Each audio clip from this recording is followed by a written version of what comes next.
So this next panel debate is about a groundbreaking pilot project on redefining the SME and startup collaboration in the university environment. So please welcome Mariana Lubansky onto the stage. She will be moderating this session. Thank you so much. I hope there's some sound on me. There is. Hi guys, good to see you. I'm Mariana. I'm the CEO of Science City Lyngby, a public-private partnership in Lyngby, where DTU is one of our big stakeholders, among with a lot of really large companies. So I'm really used to an agenda with large companies and startup collaboration. But this is a different perspective. I think it's really interesting to see if startups can work with SMEs. So this project has been running for 3 years at Skylab, and now you will meet some of the guys that have been going through the program, listen to their experiences, and also we will discuss a little bit how other universities could actually do a similar program. So I'd like to invite, first of all, Christine to the stage. Søren, who had been the program manager, has unfortunately fallen ill, but Christine can tell us a little bit about the numbers and how it went. Thank you very much, Marianne. My name is Christine Garde, and I'm head of technology at DTU Skylab, where the program was running during the last 3 years. So the original intention of the Skylab pilot project, which is the name of the project, was to make a technology partnership between SMEs and startups. So we very much believed in that startup as SMEs, this kind of collaboration, the SMEs could do a lot of, or have an important impact on the startup by guiding and supporting them in the right direction, developing the startup, by giving access to market and also the business in general. So the focus was very much on technology partnership and technology development. So we made up these partnerships where the startups and the SMEs should work together, and they should do it in an innovation-based ecosystem at the university, where they also could tap in to the knowledge from the students and the labor work from the students, and also from the researchers. All this was supported by Industriens Fond and was running for the last 3 years. All in all, we had 16 startup SMEs collaboration running.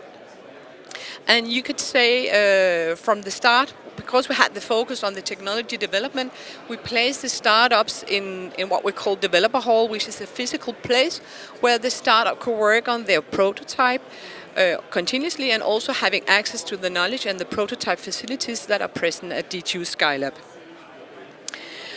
The goal was then that the startup could demonstrate their solution either for companies or customers, and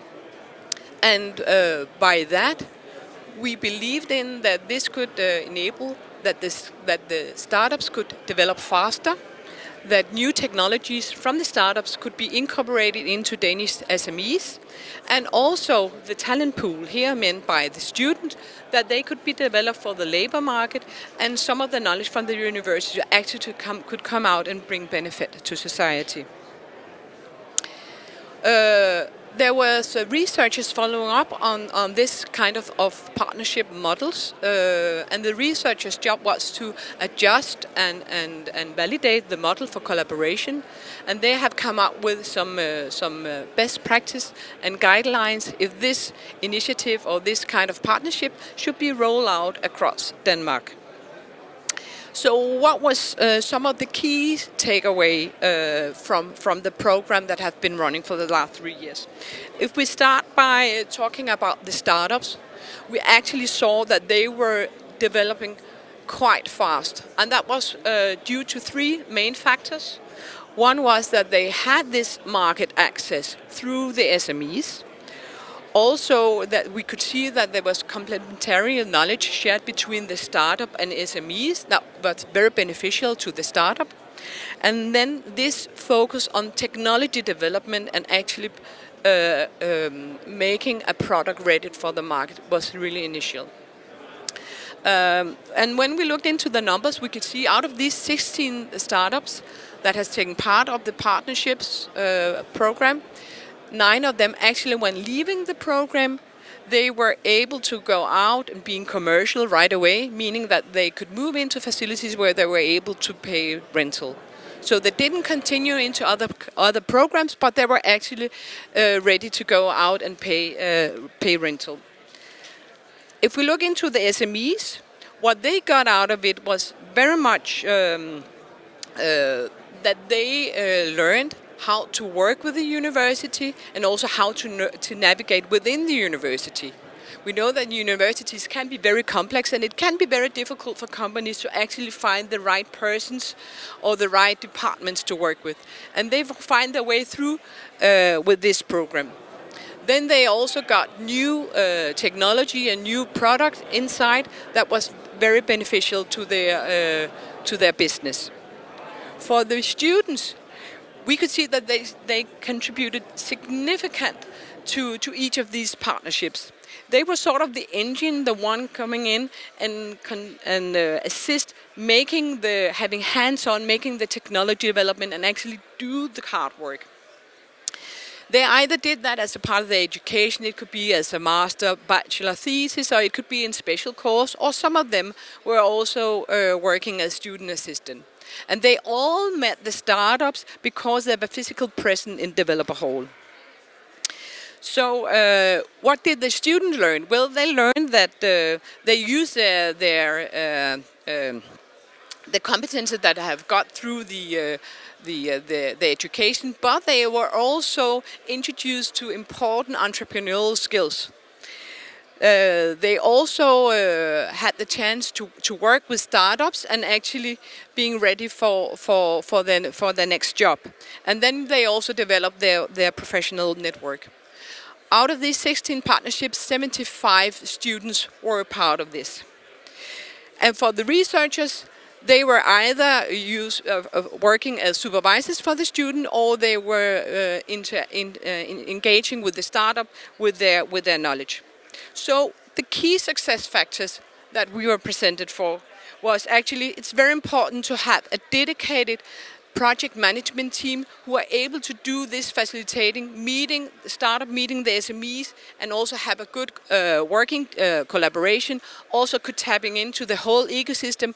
Are there investors, are there mentors, or are there other students or startups that we should meet with? So dedicated team, then having a physical place where the startups could work side by side, meeting each other, sharing knowledge, and also becoming a part of community was very important. And then the last key success factor was actually keep up providing like the freedom and you can say a space where they can focus on only working on developing their technology and should not provide report, milestones, etc., in regard to business development, but only focusing on technology development. Thank you so much, Christine. We have so little time, so now I'll invite some of the victims of the program on stage. Come along, that you can hear the word of mouth for some of the people who actually collaborated in the program. So, Mads, you are a startup. And why did you join, and what did you expect to get out of it, and what happened? Yes, I have a mic here. Hi, everybody. So my name is Mads. I'm a medical doctor and I have a PhD in trauma surgery. I was pretty sure I was going to be a trauma surgeon, but then I quit my job because I learned about smart materials and I thought we could make better solutions for injured people with that. Me and my co-founder, we have no technical background, so he used to make music videos for Mø and Tobias Rahim and came from the world of marketing.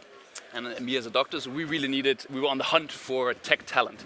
That was actually the reason why we joined Scarlet Pilots at the beginning, to open up DTU, to funnel as many students through us so that we could find our CTO.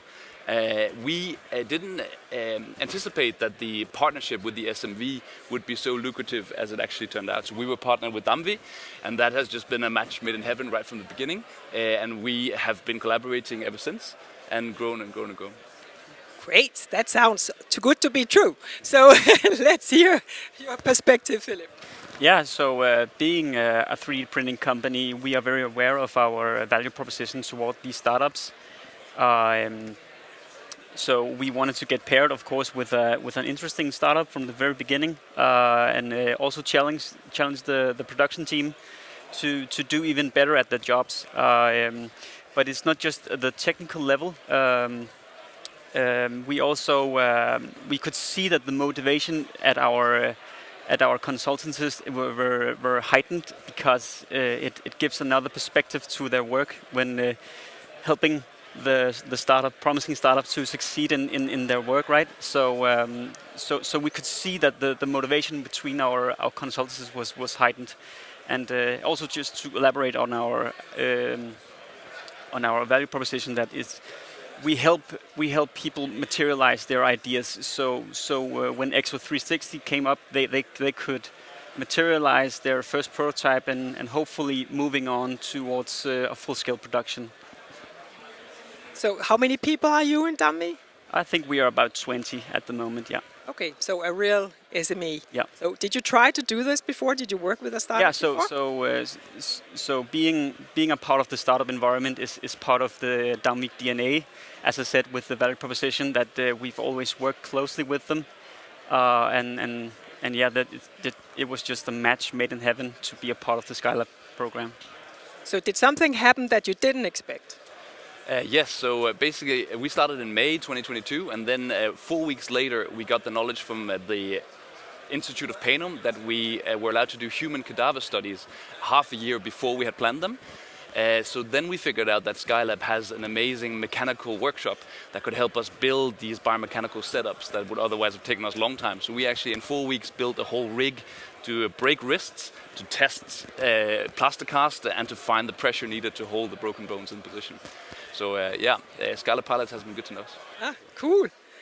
Any surprising stuff or unexpected? Yeah, sure. Besides the personal level of us getting more motivational consultancies, we could also see the benefits of us hiring a master students in our production. Up until now, I'm not aware that we have had a master degree student at our place. But now we could see that we could fulfill their needs as a student in our production team, and his name is Robert, and he's doing a very great job at the moment. So yeah, fantastic. Yeah. So let's jump to Annemette. You are a student at DTU. Yes. And biotechnology. Exactly. Biotechnology. So you didn't work with these guys. You worked No. with another startup in the program. Yeah. Right. Tell us a little bit about why you joined. I joined the program due to the startup Uvisa Health was part of the program. Actually, I didn't know about the program before, so it was actually through this startup Uvisa Health that I heard about it. I have heard about Skylab through my studies at DTU, but I think it's more the mechanical students and the biomedical students that are actually attracted to Skylab. There's not that much for biotechnology students, but I think that we could actually provide with some good perspectives to Skylab and to this pilots program. So what did you get out of it working with Uvisa Health? I definitely got out of it that I got the chance to be part of something bigger, trying to improve women's health. I think that have been neglected over many years, but we are trying to change that. So yeah, definitely being part of something bigger and actually had my work mean something. Before I worked for a bigger company, which of course my work meant something, but in a startup it's just some different dynamics. Like it's you rely more on your coworkers. Yes. So you never thought you were going to work in a startup? No, actually I didn't. I didn't. But I'm very happy that I've tried it now, and I feel like I got the taste for it now. It's really a thrill to be part of. Great, thank you. That was the first short round. Then I'll give Morten the word. You are from the Danish Industrials Foundation, and you funded this program. And so I'm curious, why did you do that? And in general, what is your the bigger picture perspective on programs involving SMEs and startups?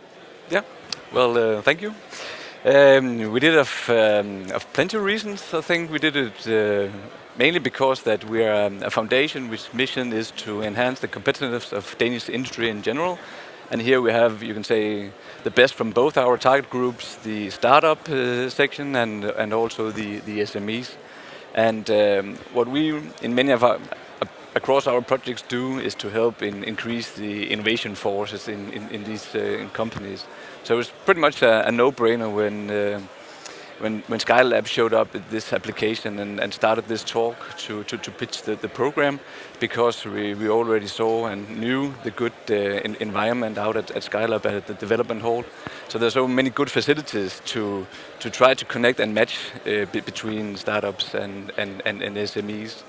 And I think for some of the results that have already been talked about and Christine mentioned earlier, and we have hopefully 15 other good cases that have shown so much value of combining efforts and sharing knowledge.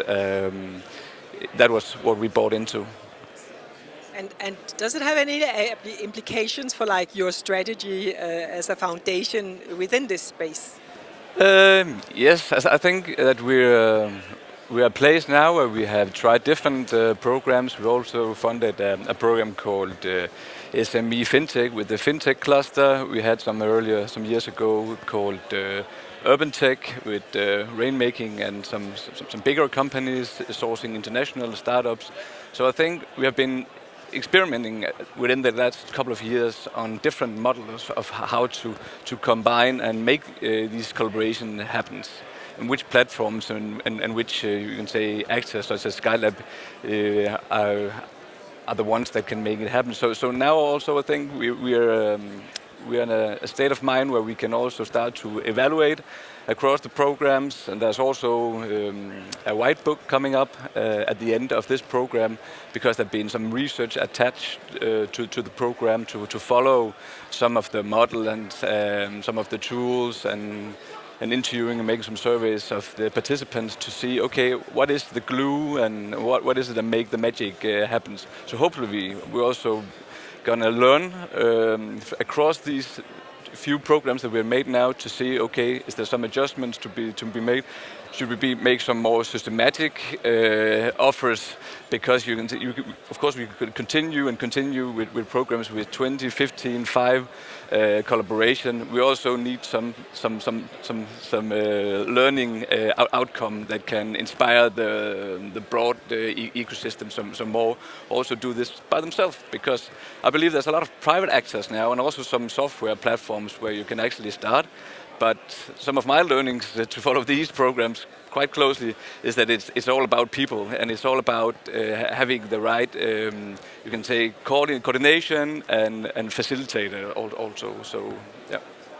So I think it's really interesting what you say. I've been in the innovation game in Denmark for many years, and we've been trying to involve SMEs in different pilots and programs and with universities for years and years. Yeah. It's been really hard, and we also have a scale-up issue.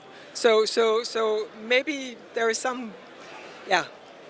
And I still believe it is hard, because one thing, it's even for the corporates, we had, as I said, the Urban Tech program, and they have the resources and you can say the money also to build some teams that can actually make this collaboration work with the startups. So the SMEs, it's even harder. So I'm really excited to see the learnings of this also, what it means to the SMEs, because we all know that every day SMEs are so busy having so many different hats just to run the day-to-day operations. So also could take this innovation collaboration in, build a team, having the attention from the management and the board, it's so hard. Right. I totally agree, and I wonder, what did you do about that? How did you set up a team or make it happen? Philip, maybe you first. Yeah, so our CTO got in touch with Mads pretty early on, and he's the one that have all these great ideas and have a deep technical knowledge. So he has the time to go into these projects. And as I said earlier, that we are helping startups is part of our DNA. So it was pretty obvious that that was the way to go. Yeah. So we need some of your DNA and then drip it across Exactly. the Yeah. things. Ah, okay. And did you ever plan on becoming a startup, or what happened? During my studies. Yeah, when I went to originally you school, wanted to be a doctor, right? Yes, I did. So what happened? Yes, I did have. I flirted a little bit with it during med school, so I started a basic school before students called Doc Innovate before it was Sundhub, where we tried to find doctors that had made innovations, and then I actually won Venture Cup in the last year of my studies, and then I completely dropped that track and went into surgery, and focused on that 100%. But then the startup bug that Annemette was also talking about drew me back. So the program here is special because you focus on technology. So your collaboration is around developing the technology. Yeah. And you don't talk business plans or funding or all the other aspects, or you talk about that too? So I think the most important part of the Scala Pilots project, and also for future projects, is making that match into a synergy. So looking beyond the 12 months of the Scala program and see, can these two partners, the startup and the SMV, actually benefit in the coming years and maybe even go on this journey together? Because that's kind of what's happened with us and Damvi, is that we've applied then for Videnspro that we just got, and then we applied for Eurostars together, and we're actually, I would say, even though it's a big word, we're pioneering smart materials within the orthopedic space together with Damvi in a partnership, in a strategic partnership like that. And I think that's why our partnership has been so lucrative for us. And in future projects, I think that's important, so actually getting that match right from the beginning. So who helped you on legal stuff?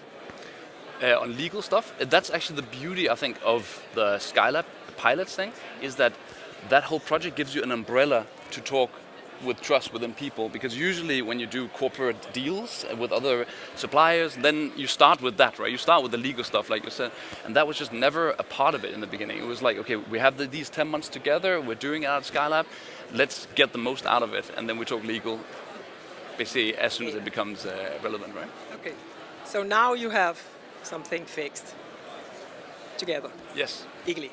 Yeah. Okay. We have a strategic partnership. You have a strategic partnership. Super cool. And you also have a student attached that you hired from the program? Yeah. So it's someone you met during the program, or somebody that pumped? No, it wasn't someone we met from the program, but it was just that we saw how Mass and Exo 360 had implemented the work of those students. And this wasn't something that have come to mind of us before in the production team, so it kind of enlightened us to try that, to go down that road. And that was quite fulfilling. What I heard from Christine and from Søren also before he fell sick is that there was a lot of dialogue between you different guys at Developers Hall. And so is that important to have that physical space to meet each other, meet and greet, and see what the others do? And give me a few words on that. I mean, I think it's been shown time and time again that you need people around you that inspire you, right? You need Nadal, Djokovic, and Federer to kind of like play each other up, right? And I think that's a little bit like that at Skylab. There was especially, I don't know all the startups that are there now, but in 2022 when we were there, I was looking around Developer Hall and thinking, these guys are going to make it, those guys are going to make it, those guys are already making it, right? So that also, I mean, we're of course competitive by nature, right? So we needed to make it too. So I think that's super important. You can share experience, from a technical point of view, I think Scala Pilots did a really good job at choosing different types of cases. So there was robotics, there was greenhouses, there was biotech, there was all kinds of different things. So we couldn't draw on each other like that, so kind of help each other out. But just being a startup has enough hurdles by itself that we could help each other out with, right? So if the program is to continue, what should be done to improve it, maybe from a student point of view? I think from a student point of view, I think it is a great program, but I also wish that I actually knew about it before. And I know that it might be difficult to get out to all the students at DTU. There's a lot of students, but I think that I don't know if it's possible to talk to some of the head of studies or get that way around to actually get some more students that more students know about the opportunity. Exactly about the opportunities, because it is great opportunities there's at Skylab. So I'm happy to be part of it now. Great. And from your point of view? So I think structuring the hiring process of students. So we were hunting for tech talent, and we hired 6 biomedical engineering students in the first month we were there. And I think creating a framework where, because that is a learning process that every startup needs to go through, and maybe one of the biggest risks of being a startup is the hiring process and hiring the right people and how you're going to manage that. So I think creating a framework that maybe forces each startup to hire students, pay them money, make sure that everything's in order, and then actually take your first steps into managing people as employees within the startup. I think that's been extremely beneficial for us, and that could be cool if that was more structured. That's a serious step, I'd say. Cool. Yeah. Yeah, for us it's about involving the SMEs early on in the process. I think you have called it speed dating in the beginning, and it's a great term for it because we know what we can offer, and we can quickly spot the ones that we have this great chemistry on. I know when our CTO looks at Mads, he has Christmas light in his eyes, right? So I think that the speed dating part of it should be continued, definitely. So speed dating, quickly getting introduced to relevant students, getting them on board as a demand. I think so. Requirement. Yeah, cool. And then a developer hole. I mean. And then one last thing is maintaining that hands-off approach that Skylab Pilots has. So there's one monthly meeting, but there's not like a lot of the other incubators that have also been great for us, or the other accelerators, but that are very, very much hands-on. All of the startups there that we were collaborating with in the developer hall didn't need that. We needed time to actually build the tech that brought us to the next level. So I think that was... So leave us alone. Give us what we need. Give us what we need. Leave us alone. Maybe know the door. Where can I knock if I need help? Exactly. Yeah. Okay, and then faster speed dating. It could also be speed dating with talent, basically. Or researchers, or use that concept maybe. Any thoughts from you, Morten? What we are looking into for a future version 2.0. Recommendation. How can we? Well, I think make it Danish? I mean, an even greater agenda for us, which we are also engaged in like this open entrepreneurship program, is also about opening up the universities, not only DTU but the 8 universities in general, to be, you can say, more committed to take in companies from the industry, to have this open door access, where you have open innovations, and of course that demands an environment such as a development hall or a Skylab in general. But we see all universities are building these environments now across the sector. So on the big agenda, I really hope that this is an example that can be copied, that build upon, to make that success happen, where we one day will see a more in and out flow of companies working with students, working with startup, working with researchers within the walls of the universities. Then in the end we will maybe involve larger companies as well. Yeah, of course. Maybe. They actually have a big problem in speed, right? Where I think a match between you guys maybe is better in speed. Yeah. Could imagine. Possibly, yeah. Even maybe you don't have that many resources, but you are faster than the big companies that I know of, at least. Can be really slow. Yeah, fantastic. Thank you so much for joining us here on stage. Let's give them a big hand. And they will stay on if you want to ask them something, or if you need to connect with Christine for future programs.